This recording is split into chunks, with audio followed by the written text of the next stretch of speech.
Hi hello and welcome to പാട്ടിൻ്റെ കൂട്ടുകാർ. ഇന്ന് പാട്ടിൻ്റെ കൂട്ടുകാരിൽ അതിഥി എത്തിയിരിക്കുന്ന ഒരു ബഹുമുഖ പ്രതിഭയാണ്.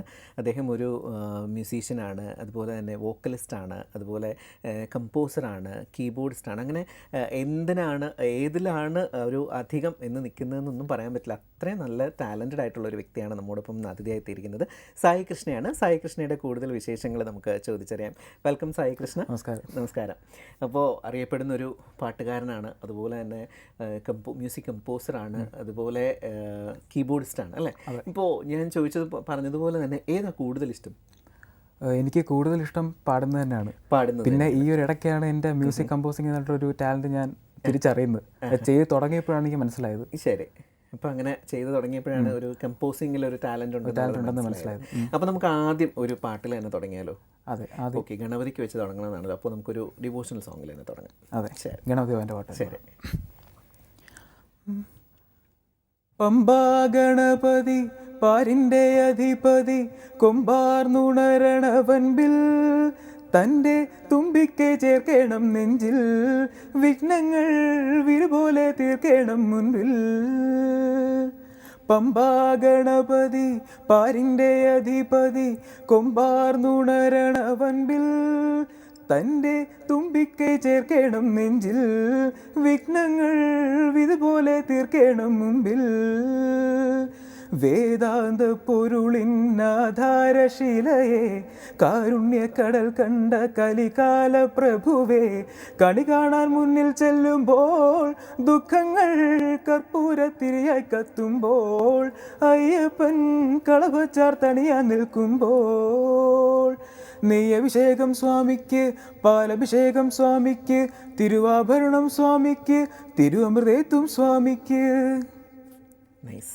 നല്ല രസമുള്ളൊരു പാട്ട്. എനിക്ക് ഏറ്റവും ഇഷ്ടമുള്ളൊരു പാട്ടാണ്. പിന്നെ ഇതിൽ ഈ ഒരു പാട്ടിനെ കുറിച്ച് പറയുകയാണെങ്കിൽ പട്ടാളം സിനിമയിലാണ് ഈ ഒരു പാട്ട് റിലീസായത്. പക്ഷേ എനിക്ക് തോന്നുന്നു കൂടുതലായിട്ട് നമ്മുടെ MG സാറിൻ്റെ ഒരു പിന്നെ വോക്കൽ റെൻഡറിങ് ഒരു വല്ലാത്തൊരു അപാരമായിട്ടൊരു സംഭവമാണ്. അതുപോലെ ഇതിൻ്റെ ഡാൻസ് ഒരുപാട് ഇപ്പോൾ റീൽസായിട്ടും അതുപോലെ വീഡിയോസൊക്കെ ഒരുപാട് ഇറങ്ങുന്നുണ്ട്. അത് എനിക്ക് ഭയങ്കര ഇഷ്ടമുള്ളൊരു പാട്ട് തന്നെയാണ്. അതിൽ പാടിയതിൽ താങ്ക്സ്. ഇപ്പോൾ പിന്നീട് ബാൻഡിലേക്കാണ് വന്നത് അല്ലേ? അതെ. പിന്നീട് ബാൻഡിനെ കുറിച്ച് പറയുകയാണെങ്കിൽ ഒരു ഓൾമോസ്റ്റ് ഒരു 2.5 വർഷത്തോളം ഞാൻ ബാൻഡിൽ നിൽക്കുമായിരുന്നു. പിന്നെ ബാൻഡിൽ നിന്നപ്പോൾ നമ്മൾ ആ ഒരു സർക്കിൾ ഉണ്ടല്ലോ ബാൻഡിൽ, അപ്പോൾ അതിൽ നിന്ന് വിട്ട് പുറത്ത് ആവാനായിട്ട് ഞാനൊരു ഇൻഡിപെൻഡൻറ്റ് മ്യൂസീഷ്യനാണ് തീരുമാനിച്ചത്. അപ്പോൾ ആ ഒരു സർക്കിൾ ഇരിക്കുമ്പോൾ ബാൻഡ് പ്രോഗ്രാംസ് അങ്ങനെ ഒരു സർക്കിളായി പോകും. അത് നല്ല സർക്കിൾ ആണെങ്കിൽ പോലും അതിൽ നിന്ന് ഒരു വിട്ട് ചിന്തിച്ചപ്പോഴാണ് ഒരു ഇൻഡിപെൻഡൻറ്റ് സിംഗർ ആയാൽ കുറേ കൂടുതൽ ബാൻഡിൽ പെർഫോം ചെയ്യാമല്ലോ എന്നൊരു ചിന്ത വന്നത്. അങ്ങനെയാണ് ഞാൻ അതിൽ നിന്ന് ഉണ്ടായിരുന്നു. ഇപ്പോൾ കറൻ്റ്ലി ഇൻഡിപെൻഡൻറ്റ് സിംഗറാണ്. ഓക്കെ. കമ്പോസറായിട്ട് ചെയ്യുന്നുണ്ട്. ഇപ്പോൾ ബാൻഡ് മ്യൂസിക് ഇപ്പോൾ ഇപ്പോൾ ഈ ഒരു കാലഘട്ടത്തിൻ്റെ ഒരു മ്യൂസിക് പെർഫോമൻസ് രീതിയായി മാറി അല്ലേ ബാൻഡ്സ് എന്ന് പറയുന്നത്. ഇപ്പം പണ്ട് ഗാനമേള എന്ന് പറയുമ്പോൾ ഒരു ഗാനം അതുപോലെ അവതരിപ്പിക്കുക എന്നുള്ളതായിരുന്നു. ഇപ്പോൾ അങ്ങനെയല്ല, കുറച്ചുകൂടെ ഇംപ്രവൈസ് ചെയ്ത് അതിൻ്റെ വേറൊരു വേരിയേഷൻസ് ഒക്കെ നമുക്ക് കാണാൻ സാധിക്കുന്നുണ്ട് അല്ലേ? അപ്പോൾ ഏത് ഇതാണ് കൂടുതൽ നമ്മൾ പഴയ മ്യൂസിക് സിസ്റ്റം അല്ലെങ്കിൽ നമ്മൾ കണ്ടുവരുന്ന ഒരു രീതിയാണോ അതോ ബാൻഡാണോ കൂടുതൽ നന്നായിട്ട് തോന്നിയിട്ടുള്ളത്? ഇല്ല, പഴയതും ഇതും കൂടെ കമ്പയർ ചെയ്യുവാണെങ്കിൽ രണ്ടും എൻ്റെ ഡിഫറൻറ്റാണ്. പഴയെന്ന് പറഞ്ഞാൽ ഗാനമേള എന്ന് പറയുമ്പോൾ ഒരു ടീം സെറ്റ് ചെയ്യും, എങ്ങനെയാണോ സിനിമയിലെ പാട്ട് അതുപോലെ അത് തന്നെ പാടുക, തെറ്റിക്കാണ്ട് പാടുക, കറക്റ്റായിട്ട് പാടുക. പക്ഷേ ബാൻഡ് എന്ന് അതിൽ പെർഫോമൻസ് അധികം ഇല്ല. മീൻസ് ആൾക്കാർ ആ ഒരു മ്യൂസിക്കിലാണ് ആൾക്കാർ ഇഷ്ടപ്പെടുന്നത്. പക്ഷേ ഇപ്പോഴെന്ന് വെച്ചാൽ ബാൻഡ് വന്നപ്പോൾ ആൾക്കാർക്ക് മറ്റേ ഇപ്പോഴത്തെ ഒരു യൂത്തിനോ അല്ലെങ്കിൽ അവർക്ക് പെർഫോം ചെയ്യാനും അല്ല ക്രൗഡ്സിന് പെർഫോം ചെയ്യാനും, അതുമാത്രമല്ല ചില ക്രൗഡ്സ് ഉണ്ട് ഈ ബാൻഡ് വന്നാൽ പോലും ചില പാട്ടുകൾ മാത്രം കേട്ട് രസിക്കുന്ന കുറച്ച് ക്രൗഡുണ്ട്, അല്ലാണ്ട് വേറെ പെർഫോം ചെയ്യാൻ മാത്രം വരുന്ന ക്രൗഡുകളുണ്ട്. അപ്പോൾ എല്ലാവർക്കും കൂടെ ഒരു ടേസ്റ്റിന് അനുയോജ്യമായിട്ടൊരു ഇതാണ് സെറ്റപ്പാണ് ഇപ്പോഴത്തെ ബാൻഡ്. ശരിയാണ്. അപ്പോൾ പറഞ്ഞതുപോലെ നമ്മുടെ പണ്ട് കാലത്ത് നമ്മൾ ആ ലിറിക്സ് പഠിച്ച് അതേ രീതിക്ക് അതിൽ കമ്പോസ് ചെയ്തിരിക്കുന്ന എന്താണോ അത് തന്നെയാണ് പാടുന്നത്. അപ്പോൾ ഇന്ന് അത് മാറി അതിൽ നിന്ന് ഇംപ്രവൈസ് ചെയ്തു, കുറേ സംഗതികളൊക്കെ നമ്മൾ ആഡ് ചെയ്യുന്നുണ്ട്. ഇപ്പോൾ ലിറിക്സ് ഇപ്പോൾ ഒരു പക്ഷേ ഈ പറഞ്ഞതുപോലെ പഴയ പാട്ടുകൾ ഇഷ്ടപ്പെടാനുള്ള കാരണം അതിൻ്റെ ലിറിക്സാണ്. നമ്മളെ കൂടുതൽ നൊസ്റ്റാൾജിയ വരുത്തുന്ന സാധനങ്ങൾ കൂടുതൽ വരുന്നതുകൊണ്ട് ആ ലിറിക്സ് നമ്മൾ ഇപ്പോഴും ബാൻഡിലൊക്കെ കേൾക്കുമ്പോൾ ആ പാട്ടുകൾ നമ്മൾ കൂടുതൽ കേൾക്കാൻ ഇഷ്ടപ്പെടുന്നത് അല്ലേ? ഇപ്പോൾ ഈ ഒരു സംഭവം ആസ് എ മ്യൂസിക് കമ്പോസർ എന്ന് പറഞ്ഞ ഒരു ലെവലിൽ നിൽക്കുകയാണ് ഇപ്പോൾ. അപ്പോൾ സായിക്ക് അങ്ങനെ ഇപ്പോൾ സായി ചെയ്ത ഒരു പാട്ട് ഇപ്പോൾ അതേ രീതിയിൽ പാടുന്നത് കേൾക്കണം അല്ലേ?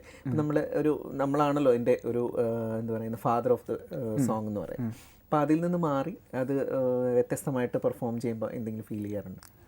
അത് അങ്ങനെ ഫീൽ ചെയ്യാറില്ല. അത് എൻ്റെ ഒരു റിക്വസ്റ്റ് എന്ന് വെച്ചാൽ അതിനെ മോശമാക്കാത്ത രീതിയിൽ നല്ല രീതിയിൽ ഇമ്പ്രവൈസ് ചെയ്താൽ എൻ്റെ ഫുൾ സപ്പോർട്ടും കാണും. ശരി. അല്ലാതെ ചിലവർ ഇപ്പോൾ ട്രെൻഡ് ആകാൻ വേണ്ടിയിട്ട് കണ്ടുവരുന്നൊരു സംഭവം റീൽസിൽ. കാരണം എന്ത് ചെയ്യാൻ വേണ്ടിയിട്ട് എങ്ങനെ ട്രെൻഡ് ആവണം, എങ്ങനെ വ്യൂസ് കൂടാം, അങ്ങനെ നോക്കിയിട്ട് പാട്ടുകൾ എടുത്ത് നശിപ്പിച്ച് പാടുന്നവരുണ്ട്. അതിൽ ഞാൻ ഒരിക്കലും സപ്പോർട്ട് ചെയ്യും. ഞാൻ അനാവശ്യമായിട്ട് ചെയ്തിട്ട് അല്ലാണ്ട് പാട്ടിനെ വളരെ മോശമായിട്ട് പാടുക, അല്ലാണ്ട് നല്ല ഇംപ്രവൈസേഷൻസ് കൊടുത്ത് പാട്ടിനെ അതുപോലെ അതിലും മനോഹരമാക്കി പാടുന്ന ആർട്ടിസ്റ്റുകളുണ്ട്. അവർക്ക് ഒരു ബിഗ് സല്യൂട്ട് തന്നെ. ശരി. ഇപ്പോൾ ആരാണ് ഒരു ഫേവറേറ്റ് സിംഗർ എന്ന് പറയുന്നത്? ഫേവറേറ്റ് സിംഗർ എന്ന് പറഞ്ഞാൽ ഞാനൊരു ഫാൻ ബോയ് ആണ് അർജിത് സിംഗിൻ്റെ, ബോളിവുഡ് സിംഗർ. ഓക്കെ. അപ്പോൾ നമുക്ക് ഏതെങ്കിലും ഒരു പാട്ട് കേട്ടാലോ? ബോളിവുഡ് ആണോ, ഹോളിവുഡ് ആണോ, മലയാളമാണോ, ഏതെങ്കിലും ഒരു പാട്ട് നമുക്ക് വേണ്ടി പാടാമോ? പാടാം. ശരി. ഒരു ഓൾമോസ്റ്റ് നല്ലൊരു മെലഡി എന്ന് പറയാം. അത്യാവശ്യം മെലഡിയാണ്. ഒരു കണ്ണാടി വാതിൽ എന്നൊരു സോങ്ങാണ്. ശരി. കണ്ണാടി വാതിൽ നീ തുറന്നുവോ, 5-6 പൂക്കൾ നീ എറിഞ്ഞുവോ, നെഞ്ചോട് ചേർത്ത് ഞാൻ ഉണർന്നു പോയി, അരികെ നിന്നെ കണ്ടില്ല, ഈ മഞ്ഞുകാലത്തിനെ കാന്തദാഹത്തിൽ ആളുന്ന തീയെന്ന പോൽ, ഹേമന്തരാവിൻ്റെ ആഴത്തിൽ നിന്നേതോ നാളങ്ങളായി മുന്നിൽ നീ, വെൺമുകിലേ താണിറങ്ങി വാ താഴ്വരയേ, നീ പുണർന്നു വാ വെൺമുകിലേ, പൂച്ചൊരിഞ്ഞു വാ തൂമഞ്ഞുമായി വെൺമുകിലേ.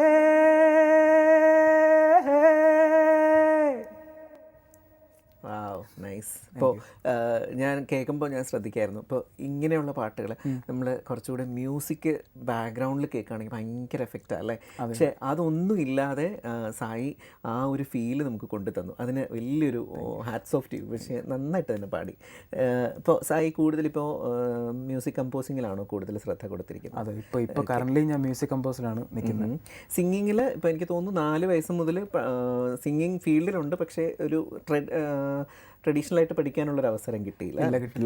അതിൻ്റെ കാര്യം പറയുവാണെങ്കിൽ അതെനിക്ക് എൻ്റെ അമ്മ പറഞ്ഞിട്ടുള്ള അറിവ്. അത് 4 വയസ്സിൽ ഞാൻ അമ്മ പണ്ട് ഭജന പാടാൻ പോകുമായിരുന്നു അമ്പലത്തിലൊക്കെ. ശരി. അപ്പോൾ അവിടെ താമസിച്ച സ്ഥലത്ത് ഒരു കൃഷ്ണൻകോവിലുണ്ടായിരുന്നു. അവിടെ ഭജന പാടുമ്പോൾ എന്നെ കൊണ്ടുപോയിരുന്നു കാണാനായിട്ട് ആ സമയത്ത്. അപ്പം അമ്മ പറഞ്ഞൊരു സംഭവമാണ്, ഞാൻ ആ സമയത്ത് അവരുടെ കൂടെ ഇരുന്ന് അപ്രതീക്ഷിതമായിട്ട് പാടി മൈക്കിൽ.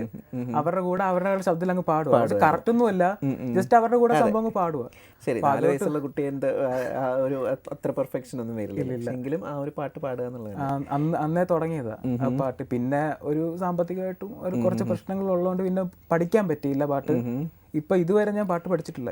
ഇത്ര ഓൾമോസ്റ്റ് ഒരു 20-24 ഇയേഴ്സ് ആയി പാട്ട് പഠിക്കാൻ പറ്റില്ല. പറഞ്ഞതുപോലെ അതൊരു നെഗറ്റീവായിട്ട് കരുതണ്ട. കാരണം ഒരുപാട് ലെജൻഡറി ആയിട്ടുള്ള മ്യൂസിക് ഡയറക്ടേഴ്സും അവർ ട്രെയിൻഡ് സിംഗേഴ്സ് ഒന്നും അല്ല, അല്ലെങ്കിൽ ട്രെയിൻഡ് ക്ലാസിക്കൽ ബാക്ക്ഗ്രൗണ്ട് ഉള്ളവരൊന്നും അല്ല. അല്ലാത്തവരും ഒരുപാട് നല്ല ലെജൻഡറി ആയിട്ടുള്ള ഒരുപാട് അവാർഡ് വാങ്ങിക്കൂട്ടുന്ന ഗാനങ്ങൾ വരെ അവർ ചെയ്യുന്നുണ്ട് അല്ലേ? അപ്പം അതുകൊണ്ട് അതൊരു നെഗറ്റീവായിട്ട് കാണണ്ട. പക്ഷേ എങ്കിലും നമ്മൾ ഈ പറഞ്ഞതുപോലെ മ്യൂസിക് ഫീൽഡിൽ നിൽക്കുമ്പോൾ കുറച്ചുകൂടി ഒരു അതിൻ്റെ എന്താ പറയുന്നത് രാഗ ബേസ്ഡൊക്കെ വരുന്ന സമയത്ത് അതൊരു സ്ട്രഗിൾ ആയി തോന്നാറുണ്ട് അല്ലേ? അതെ, ഉണ്ട്, ഉറപ്പായിട്ടുണ്ട്. കാരണം എന്ന് വെച്ചാൽ ഞാൻ ഈ ഒരു സംഭവം ഇപ്പോൾ ചേട്ടൻ പറഞ്ഞാൽ ഒരിക്കലും നെഗറ്റീവായിട്ട് എടുത്തിട്ടില്ല. കാരണം അതെനിക്കൊരു ഗിഫ്റ്റ്, ഗോഡ് തന്നൊരു ഗിഫ്റ്റായിട്ട് ഞാൻ എടുത്തിട്ടുള്ളൂ. പിന്നെ നമ്മൾ ഈ മ്യൂസിക് കമ്പോസിൽ ഇറങ്ങുമ്പോൾ ഇപ്പം നമുക്ക് ഒരു ലിമിറ്റഡ് അറിവുണ്ട്. അറിവ് വെച്ച് നമുക്ക് പാട്ട് ചെയ്യാൻ പറ്റും. പക്ഷേ കർണാട്ടിക് സംഗീതം പഠിച്ചു കഴിഞ്ഞാൽ നമുക്ക് രാഗങ്ങൾ ബേസ്ഡ് പുതിയ സോങ്സ് നമുക്ക് തന്നെ ചെയ്യാൻ പറ്റും. അപ്പോൾ അതുകൊണ്ട് ഞാൻ ഇപ്പം കറൻ്റ്ലി ഞാൻ പഠിക്കുന്നുണ്ട്. ഇപ്പോൾ ഒരു ഓൾമോസ്റ്റ് ഒരു 3 ക്ലാസ്സസ് ആയി. അപ്പം അങ്ങനെ പഠിക്കാൻ തീരുമാനിച്ചത്. കാരണം ഇനി മ്യൂസിക് കമ്പോസിംഗ് ഫീൽഡിൽ നിൽക്കുകയാണെങ്കിൽ അതിൻ്റെ ഒരു വലിയൊരു ബാക്ക്ഗ്രൗണ്ട് വേണം, വലിയൊരു ബാക്ക്ഗ്രൗണ്ട് വേണം. അതുകൂടി ഉണ്ടായിരിക്കുന്നത് നമുക്കൊരു ബാക്ക് ബോൺ ആണ് അല്ലെ? സപ്പോർട്ട് കിട്ടുന്ന ഒരു സംഭവം തന്നെയാണ്. ഇപ്പോൾ എങ്ങനെയാണ് ഫാമിലിയെ കുറിച്ചൊന്നും പറഞ്ഞില്ല. ഫാമിലി ആരൊക്കെയാണ് വീട്ടിൽ? ഫാമിലിയിൽ ഇപ്പോൾ കാരണം അമ്മ മാത്രമേ ഉള്ളൂ എനിക്ക്. ഞാൻ ഒറ്റ മോനാണ്. അമ്മ എന്ത് ചെയ്യുന്നു? അമ്മ ഇപ്പോൾ വർക്കിംഗ് ആണ്. വനിതാ വേസ്റ്റ് കോർപ്പറേഷൻ എന്നൊരു ഇവിടെ ഈസ്റ്റ് ഫോർട്ടിലാണ്. ട്രിവാൻഡ്രമാണ് സ്വദേശം. ഞാൻ ജനിച്ച വളർന്ന ട്രിവാൻഡ്രത്താണ്. പിന്നെ അമ്മയുടെ നാട് ആലപ്പുഴയാണ്. പഠിച്ചത് ഞാൻ ഡിഗ്രിയാണ് പഠിച്ചത്. BSc മാത്തമാറ്റിക്സ് ആണ് പഠിച്ചത്. ഇവിടെ കാട്ടാക്കട മദർ തെരേസ കോളേജിലാണ് പഠിച്ചത്. അപ്പോൾ BSc മാത്തമാറ്റിക്സ്, മ്യൂസിക്, അപ്പോൾ ഭയങ്കര ഡിഫറെൻ്റ് ആയിട്ടുള്ളൊരു മേഖലയാണല്ലോ അല്ലേ മ്യൂസിക്കും BSc. അപ്പോൾ അപ്പോഴൊക്കെ തോന്നിയിരുന്നു എപ്പോഴെങ്കിലും BSc മ്യൂസിക് എടുക്കണം എന്നൊക്കെ തോന്നിയിട്ടുണ്ടായിരുന്നു? അത് ശരിക്കും പറഞ്ഞാൽ ഞാൻ എൻ്റെ ഈ പഠിത്തവും എൻ്റെ ഇപ്പോഴത്തെ ബാക്ക്ഗ്രൗണ്ട് നോക്കുമ്പോൾ ആൾക്കാർ ചോദിക്കും നീ എന്തിനാണ് മാത്സ് പഠിച്ചത്? എല്ലാവരും ഒരു അതിശയം ചോദ്യം തെറ്റില്ല. കറക്റ്റ്. എല്ലാവരും എന്നോട് ചോദിക്കും നീ എന്തിനാണ് മാത്സ് പഠിച്ചത്? നിനക്ക് അങ്ങനെയാണെങ്കിൽ മ്യൂസിക് പഠിച്ചാൽ പോരായിരുന്നോ? ശരിക്കും ഈ ഒരു ഇങ്ങനൊരു പ്രൊഫഷണലി ഇറങ്ങണമെന്ന് തോന്നിയത് ഓൾമോസ്റ്റ് ഒരു 7 years ആയി കാണും. അപ്പോൾ നോക്കുവാണെങ്കിൽ കറക്റ്റ് ഗ്യാപ്പാണ് ഡിഗ്രി പഠിക്കുന്ന സമയം. അപ്പോഴും പിള്ളേർ എൻ്റെ ഫ്രണ്ട്സിൻ്റെ ഒക്കെ മോട്ടിവേഷൻ, നല്ല കഴിവുണ്ട് നീ ഇതിൽ ഇറങ്ങണം, അങ്ങനെ കുറച്ച് മോട്ടിവേഷൻ ഉണ്ട്. എനിക്ക് സ്കൂളിൽ നിന്ന് മീൻസ് ഒരു +1 +2 പഠിച്ച സമയത്ത് എനിക്ക് നല്ല കുറച്ച് ഫ്രണ്ട്സ് ഉണ്ടായിരുന്നു. അവരെന്നെ ഭയങ്കരമായിട്ട് മോട്ടിവേറ്റ് ചെയ്തിട്ടുണ്ട്. നിനക്ക് നല്ല വോയിസ് ഉണ്ട്, നീ ഇങ്ങനെ ഇറങ്ങണം. അങ്ങനെ ഫ്രണ്ട്സ് നമുക്ക് എപ്പോഴും ഒരു മോട്ടിവേഷനാണ്. ഇപ്പോൾ മ്യൂസിക്കിൽ ഇപ്പോൾ നമ്മൾ ഒരു കമ്പോസറായിട്ടിരിക്കുകയാണ്, അപ്പം അതുപോലെ തന്നെ സിംഗറുമാണ് അല്ലേ, ഒരുപാട് ഷോസിലും ഒക്കെ പാടാറുണ്ട്. അപ്പോൾ ഈ പാടുമ്പോൾ നമ്മളിപ്പോൾ വോയിസ് മെയിൻറ്റെയിൻ ചെയ്യാൻ വേണ്ടിയിട്ട് എന്തെങ്കിലും ചെയ്യാറുണ്ടോ? എൻ്റെ അടുത്ത് പലരും പറയാറുണ്ട് നീ മെയിൻറ്റെയിൻ ചെയ്യണം. ഞാൻ പക്ഷെ അങ്ങനെ സ്ട്രിക്റ്റ് ആയിട്ട് നോക്കാറില്ല ശരിക്കും പറഞ്ഞാൽ. എൻ്റെ അടുത്ത് പറയുമ്പോൾ ഞാൻ ശരിക്കും പറഞ്ഞാൽ ഞാൻ ഭയങ്കര ഐസ്ക്രീം അപ്പൊ എല്ലാം നീ പാട്ടുകാരനല്ലേ എന്തുകൊണ്ട് ഐസ്ക്രീം കഴിച്ചൂടല്ലോ? ഞാൻ പറഞ്ഞ അങ്ങനൊന്നുമില്ല. നമ്മള് ഐസ്ക്രീം കഴിച്ചിട്ടാ നമ്മൾ അതുപോലെ നോക്കുന്ന പോലെ ഇരിക്കും നമ്മളെ. ചിലവർ ഐസ്ക്രീം കഴിച്ചിട്ട് കുറച്ച് ചൂടുവെള്ളം കുടിക്കും. മെയിൻ ചിലവർ പറയും ഐസ്ക്രീമെ തണുപ്പേ തൊടാനേ പാടില്ല. പക്ഷെ എനിക്ക് അത് കഴിക്കാണ്ടിരിക്കാൻ പറ്റൂല. ഐസ്ക്രീം കണ്ടാൽ നമ്മുടെ ഇഷ്ടങ്ങളെ വിട്ടുകൊടുക്കാൻ പറ്റില്ല. അത് ശരിയാണ്. ഇപ്പൊ പറഞ്ഞതുപോലെ നമ്മുടെ SPB സാറൊക്കെ ഐസ്ക്രീം ഒക്കെ കഴിക്കാറുണ്ട്, പുള്ളിക്ക് ഇഷ്ടമുള്ളതൊക്കെ കഴിക്കാറുണ്ട്. അപ്പം അതുകൊണ്ട് ഒരു ഇതാവണമെന്നില്ല. അത് ഈ പറഞ്ഞത് സായി ഒരു ഇൻബോൺ ടാലൻറ്റഡ് ആണ്. അപ്പം ജനിച്ചപ്പോൾ മുതലേ ഒരു സോങ്ങും പാട്ട് പാടാനുള്ളൊരു കഴിവ് തന്നിട്ടുണ്ട്. അപ്പം അതൊരിക്കലും നമ്മുടെ ഇഷ്ടങ്ങളെ അവോയ്ഡ് ചെയ്തു എന്ന് പറഞ്ഞിട്ട് അതൊന്നും നഷ്ടപ്പെടാനൊന്നും പോകുന്നില്ല അല്ലേ. ഇപ്പോൾ നമ്മൾ പറഞ്ഞു വന്ന കമ്പോസിങ്ങിൽ വന്നു, ഇപ്പോൾ സിംഗിങ്ങിൽ വന്നു. അപ്പോൾ ഈ ഒരു കാലം ഇപ്പോൾ നമ്മൾ എന്താ പറയുക +2 അല്ലെങ്കിൽ +2 കഴിഞ്ഞ് നമുക്ക് പണ്ട് ഒരു കാലഘട്ടത്തിൽ ഉണ്ടായിരുന്നെങ്കിൽ നമുക്ക് അങ്ങനെ ഒരു ഡിസിഷൻസ് നമ്മൾ നേരത്തെ കൊണ്ടുവരാൻ പറ്റില്ല അല്ലേ. നമ്മളൊരു 10th ഒക്കെ കഴിഞ്ഞ് പിന്നീടായിരിക്കും നമ്മൾ അടുത്തത് എന്ത് എന്നതിനെക്കുറിച്ച് ആലോചിക്കുന്നത്. അപ്പോൾ അത് ഇപ്പോഴത്തെ തലമുറ അങ്ങനെയല്ല, കുറച്ചുകൂടി നേരത്തെ അഡ്വാൻസ്ഡ് ആണ്. അവർ ആദ്യം മുതലേ എന്താവണം എന്ന് തീരുമാനിച്ചിട്ടാണ് ഓരോ കോഴ്സൊക്കെ തിരഞ്ഞെടുക്കുന്നത്. അപ്പോൾ അങ്ങനെ ഏതെങ്കിലും ഉപദേശങ്ങളൊക്കെ ആരെങ്കിലും ഒക്കെ തരാറുണ്ടോ? അങ്ങനെ ഈ പഠിക്കുന്ന സമയത്ത് ഇഷ്ടം പോലെ ഇട്ടുണ്ട്. നീ അത് ചെയ്യണം, നീ ഒറ്റത്തടിയായിട്ട് നിൽക്കുന്നതല്ലേ, നിനക്ക് വേറെ ബാങ്ക് കോച്ചിങ്ങിന് പോകണം, നീ കളക്ടർ ആവണം, നീ അല്ലാണ്ട് ഗവൺമെന്റ് ജോലി കയറണം. അല്ല, പക്ഷെ ഞാൻ എല്ലായിടത്തും പറയുന്നത് നമുക്കിഷ്ടമുള്ള നമ്മൾ ചെയ്യുക. തീർച്ചയായിട്ടും അതിൽ നിന്ന് നമ്മൾ ഇൻകം കണ്ടെത്താൻ നോക്കുക. അതിന്റെ അത്ര ഒരു സാറ്റിസ്ഫാക്ഷൻ വേറെ എവിടെയും കിട്ടത്തില്ല. ഒരു പാഷൻ പ്രൊഫഷൻ ആക്കുന്നത് പോലെ ഒരു സാറ്റിസ്ഫാക്ഷൻ വേറെ എങ്ങും ഇല്ല. അത് നമ്മൾ കഷ്ടപ്പെട്ട് ഒരു 8 മണിക്കൂർ വർക്ക് ചെയ്യണ്, അതിന്റെ ഒരു ഭയങ്കര ഇതായിരിക്കും. ചിലപ്പോൾ നമുക്ക് ഇഷ്ടമായിരിക്കും, അതേസമയം ഇപ്പുറത്ത് നമുക്ക് ഇഷ്ടമുള്ളൊരു കാര്യം കാണും മ്യൂസിക്. അപ്പോൾ അത് വിട്ടിട്ട് അത് ശരിക്കും നമ്മളിപ്പോൾ നമ്മുടെ ഒരു ഇഷ്ടപ്പെടുന്ന ഒരു സാധനം നമ്മൾ മനസ്സിൽ വെച്ചിട്ട് നമ്മൾ ഏത് ജോലി ചെയ്താലും അത് അങ്ങോട്ട് സക്സസ്ഫുൾ ആവത്തില്ല. പിന്നെ പ്രഷർ വെച്ച് ചെയ്യുന്നവരുണ്ട്, പക്ഷെ അവിടെ സ്ട്രെയിൻ ആണ്.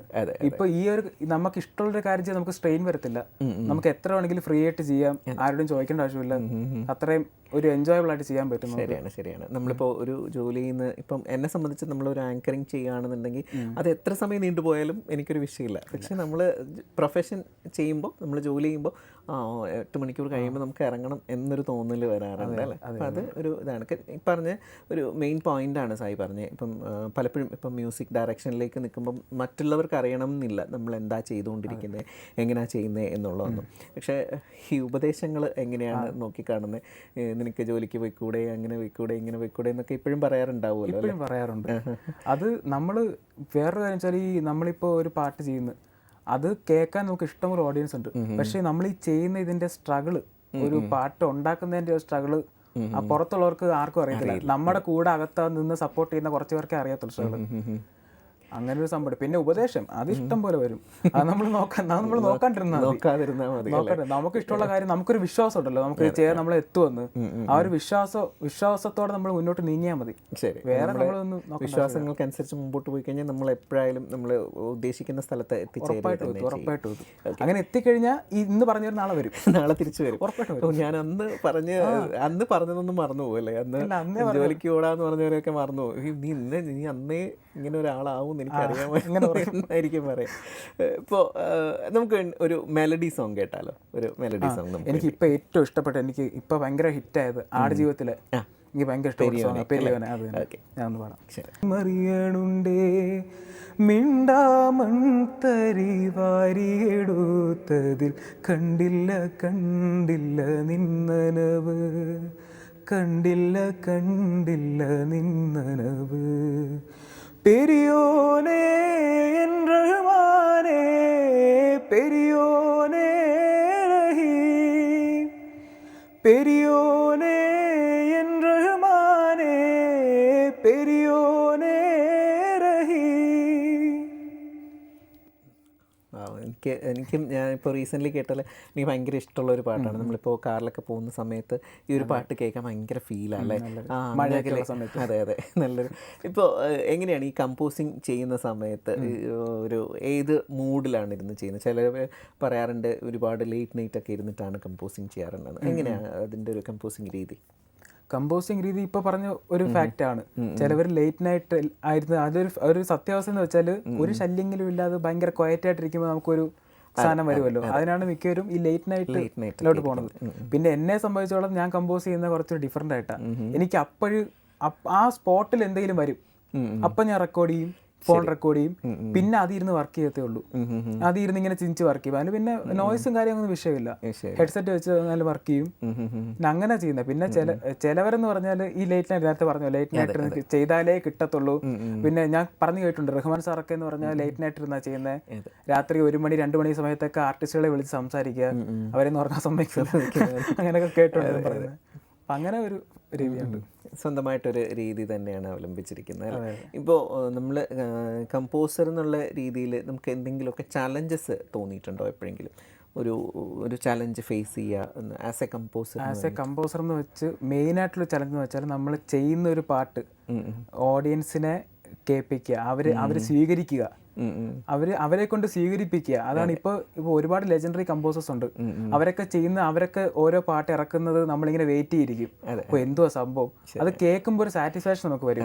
ആ ഒരു സാറ്റിസ്ഫാക്ഷൻ ഓഡിയൻസിൽ ബിൽഡ് ചെയ്യുക, അതാണ് കമ്പോസറിനെ സംഭവിച്ചുള്ള ഏറ്റവും വലിയൊരു ടാസ്ക്, ചാലഞ്ച് എന്ന് പറയുന്നത്. അത് റിലീസായി ഇപ്പോൾ അത് പ്രേക്ഷകർ എങ്ങനെ സ്വീകരിക്കും, അത് സ്വീകരിച്ച് കഴിഞ്ഞാൽ സമാധാനം.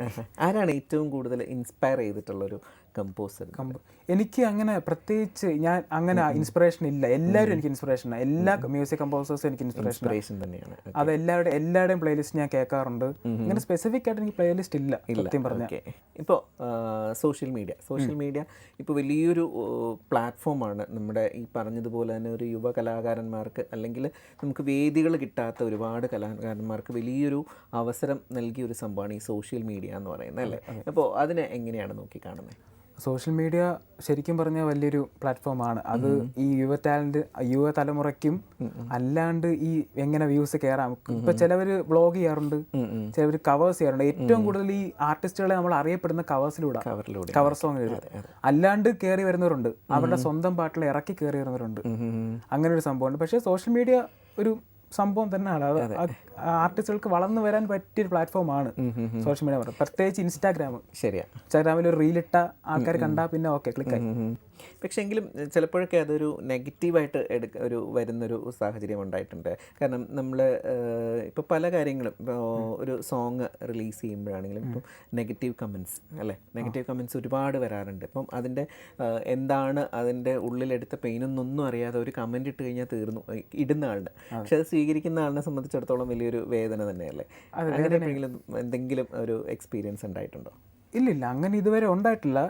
അതിനി ഉണ്ടാവാൻ ചാൻസ് കൂടുതലാണ്. കാരണം ഇപ്പൊ ഞാൻ ഒറിജിനൽസ് ചെയ്യാൻ ഇരിക്കുമല്ലേ. അതിപ്പോൾ ഇറക്കുമ്പോൾ അങ്ങനെ എല്ലാം നമ്മൾ പ്രതീക്ഷ കൊണ്ടേ ഇറക്കാവും. ശരിയാ. നമ്മളിപ്പോൾ ഒരിക്കലും ഒരു സംഭവം ഇറക്കുക, ഇപ്പോൾ നമ്മളൊരു കവർ സോങ്ങോ അല്ലെങ്കിൽ ഒരു ഒറിജിനൽ സോങ്ങോ ഇറക്കുവാണ്, അത് ക്ലിക്ക് ആവണം. നാളെ ക്ലിക്കാവും, അല്ലെങ്കിൽ മറ്റന്നാൾ ക്ലിക്കാവും, അല്ലെങ്കിൽ ഒരാഴ്ച കഴിഞ്ഞിട്ട് ക്ലിക്കാവും എന്ന് ഒരിക്കലും നമ്മൾ വിചാരിക്കരുത്. നമ്മൾ ചെയ്തിടുക.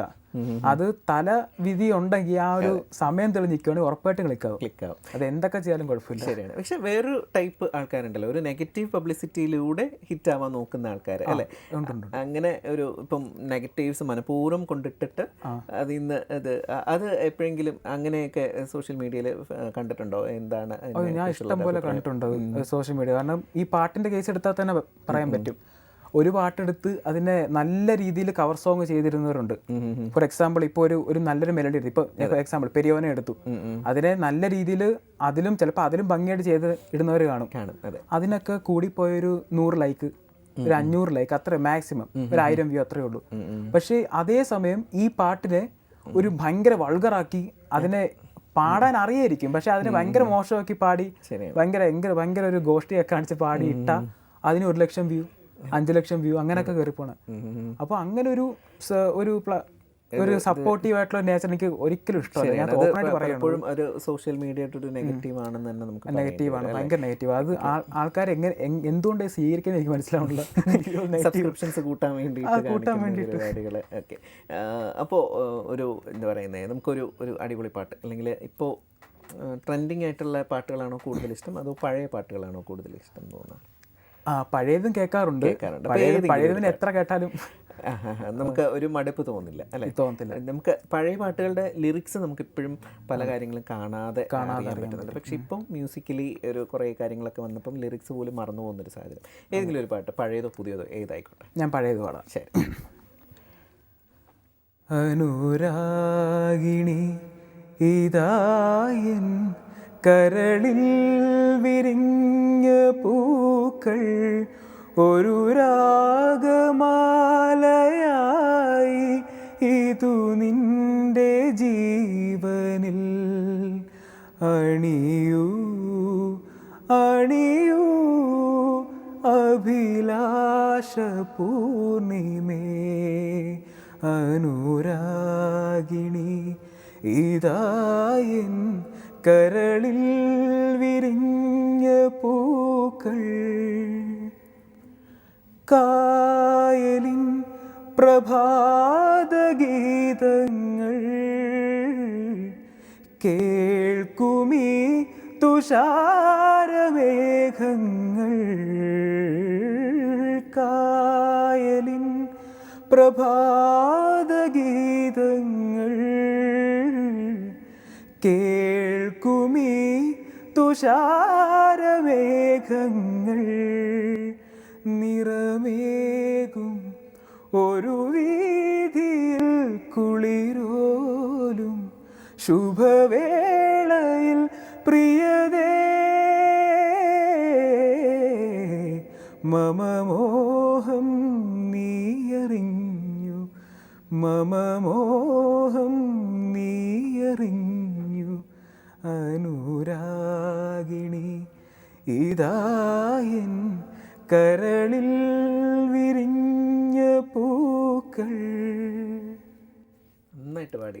പക്ഷേ എനിക്ക് തോന്നുന്നു ഒരിക്കലും പാട്ട് പഠിച്ചിട്ടില്ല എന്ന് പറയില്ല ഈ പാട്ട് പാടുന്ന കേട്ട് കഴിഞ്ഞാൽ കേട്ടോ. അത്ര നന്നായിട്ട് തന്നെ പാടുന്നുണ്ട്. ഇപ്പോൾ ഒരു സായി കൃഷ്ണയുടെ ഒരു ലൈഫ് ടൈം ഒരു അംബീഷൻ എന്ന് പറഞ്ഞാൽ എന്തായിരിക്കും? എല്ലാവരും അറിയപ്പെടുന്ന ഒരു music director, vocalist, music director come singer. അതെ അതെ, അങ്ങനെ ആവണം. പക്ഷെ എൻ്റെ വലിയൊരു ഡ്രീം എന്ന് വെച്ചാൽ പ്ലേ ബാക്ക് സിംഗിങ്. അത് അച്ചീവ് ചെയ്യാൻ വേണ്ടി ശ്രമിച്ചുകൊണ്ടിരിക്കുക. ശരി, അതെ, ഞാൻ എത്തും, ഉറപ്പായിട്ടും എത്തും. ഇപ്പോൾ അതിന് വേണ്ടിയിട്ട് നമ്മൾ എന്തൊക്കെ ഒരു മുൻകരുതൽ അല്ലെങ്കിൽ മുന്നൊരുക്കങ്ങൾ എന്തൊക്കെയാണ് ചെയ്ത് പ്ലേ ബാക്ക് സിംഗിനായിട്ട്? അതിൽ മെയിനായിട്ട് നമ്മുടെ കയ്യിൽ മ്യൂസിക്കിൽ എന്താണോ അവർ നോക്കും, നമ്മുടെ എന്ത് സ്റ്റഫ് ഉണ്ടെന്ന് അവർ നോക്കും മ്യൂസിക്കിൽ. അപ്പോൾ അവരിപ്പോൾ പാട്ട് പഠിച്ചിട്ടില്ല എന്ന് പറഞ്ഞാൽ അവർ ഒരിക്കലും തള്ളിക്കളയത്തില്ല, അവർ പാടിപ്പിച്ച് നോക്കും. ടാലന്റ് ഉണ്ടെങ്കിൽ അവർ ഉറപ്പായിട്ട് ഒരു പാട്ട്. പിന്നെ മെയിനായിട്ട് അതെ, മെയിനായിട്ട് വോയിസ് ആണ് അവർ നോക്കുന്നത് ഒരു വോക്കലിസ്റ്റിന്റെ പ്ലേ ബാക്ക് സിംഗിന് വേണ്ടിയിട്ട്.